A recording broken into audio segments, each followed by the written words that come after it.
Warning, the following topic may be triggering for some people. We're going to be discussing something that may be difficult for some individuals to have an adult conversation about. I'm not going to tolerate any nastiness in the comments. This is your only warning. So, without further ado, I was browsing the internet this morning, and we've been covering a lot of these failed indie projects recently.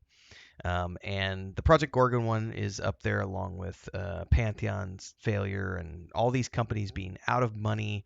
And I think the idea that an indie company can crowdfund an MMORPG has it's become now proven that that's just never going to happen. It's not possible.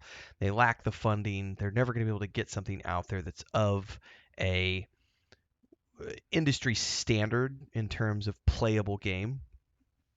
And one of the discussion points that come up, this is the actual discussion point here. Someone made a comment over here on one of my favorite forums that I go to looking for funny stuff to produce around the news. And they said every time a AAA publisher drops a game with a box cost plus a monthly sub attached, the indie MMORPG crowd rises up and trashes it as a money grab. They call it unfettered capitalism. They call that company out of touch with players and everything else. But then you take, at the same time, you could take, a fully fleshed out product from a AAA studio that launches, box cost, sub fee. They call that a money grab. But they will look at an early access title or a pre-alpha product from an indie team that's also charging a box cost and a sub fee. And even if it's a product like Project Gorgon that's been out for a few years in early access and limping along for years, those products are somehow acceptable and cool and to be supported and somehow are these magical darlings that are going to save the industry. Where is the logic there? Now, I am paraphrasing a little bit what this person said over on the forums. But I found it to be a really genuinely interesting talking point because essentially what's being discussed here is if you take two games, right? One is the indie title and one is the AAA title. The indie title is a buggy hot mess. They don't have a graphics engineering team. They don't have animators. They don't have artists. They have 2, 5, 10-man teams. They're producing something that's either been in permanent pre-alpha access for 10 years, or it's something that's been released but it's limping along with 30 people playing nightly, 50 people playing nightly. Maybe it's been out for a few years like Project Gorgon and at one point had like 300 concurrents, but it's failed. This product coming out and having 500 concurrent and then dropping to maybe a dozen people playing it. That's the indie title, right? And it's a janky hot mess, and it gets single digit frames and everything's broken and everybody says embrace the jank, embrace it, it's an indie team, they're doing everything they can to save the industry. And then at the same time a game comes out from a AAA company, fully fleshed out. They have a graphics team, they have an art team, they have engineers. There's no jank. There might be a few bugs, right? Right? But it's fully fleshed out, it's released, it's out in the wild, it's a fully fleshed out product that releases, box cost, sub, same process here, right? Box cost sub. This one's the janky hot mess from an indie team, and this one's the AAA company. And yet this right here, you have this hardcore, fanatical, I would argue cult-like following who will call that product worthy of support and how you need to support it. It's going to be the savior of the industry. And they'll call this product over here, fully fleshed out, fully launched, and they'll call that the devil. And somehow it's a money grab because they're charging a box cost and a monthly sub. There is no logic behind that. And I found that comment in the forums extremely interesting. I'd love to have a talking point around this. I'd love to have a conversation about this in the comments below. It's very interesting. This also ties into the conversation we've had in the past about how when you look at a AAA company, if a AAA company comes out and has pre-orders for a product, whether it's early access or not, the pre-order is backed by a refund policy because it's officially a pre-order. That's the AAA route. They may release something into early access, but it has refundable pre-orders attached to it. Consumer protection laws ensure that you can get your money back from that. Indie companies will release something into early access with the terms of service that clearly define your money as a donation, as a pledge.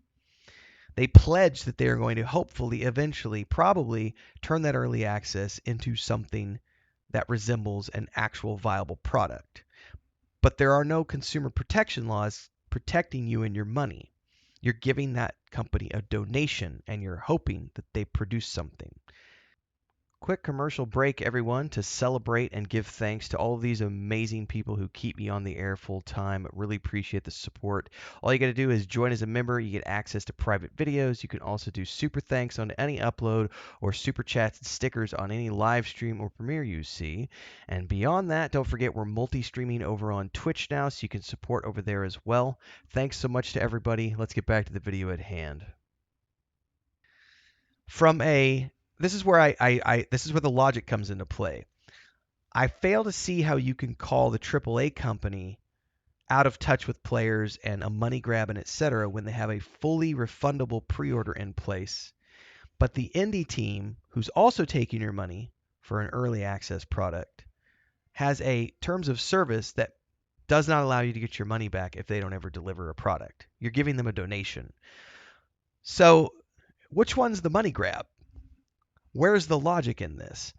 And this is where I'm genuinely starting to feel, the older I get, and the more I look at the psychology behind this, I'm genuinely curious about this because it seems to be that this fanatical devotion to this dream or this idea that an indie company is somehow going to come out of the nowhere and save the MMORPG industry, I don't see the logic in that because I see AAA companies producing great games all of the time. Some of them are buggy. Absolutely, some of those are buggy launches, but they are good games nonetheless. People will look at A New World, a Lost Ark, or A New World, and we'll say those games launched and had 1 million plus players, and now they're down to 100,000. Therefore, they are failures. No. Games that still have 100,000 players are not failures by any sense of the word, especially not when you're considering the industry standards. Games that launch, I will use Shrouded Avatar as a good example. They sold 100,000 plus copies, launched immediately within the first month. They were down to 500 concurrent, and then after that, it just kept going down until there was only a few dozen people left. Project Gorgon may have launched, but they launched into an early access state. And at peak, they had a few hundred people playing on a daily basis, and they're down to dozens. There are other indie products that have launched within the last year that have 30 to 50 people playing online nightly. Those games are not successful games. You don't get to call those games successful. You just don't. That's not how this works. There's logic, and then there's everything outside of logic. So when I look at the logical explanation here, I feel like there is a separation of critical thinking happening, and I would love to hear people's thoughts in the comments below here about why they think this is happening. Why is this happening? Why is there this scenario where two games can launch simultaneously? They're offering similar products. One has this one over here being the AAA has consumer protection laws in place. It's a pre-order that you can get a refund from. And even if they're charging you a box price and a sub, you can get your money back for that. And over here is the indie title where you cannot get your money back because it's not an actual pre-order. It's not an actual anything. It's a donation. Why is this company considered evil and a money grab and this company is not, when this company is literally taking your money, not giving it back to you if you're unsatisfied with the product or if it's a buggy hot mess? Where is the logic in that?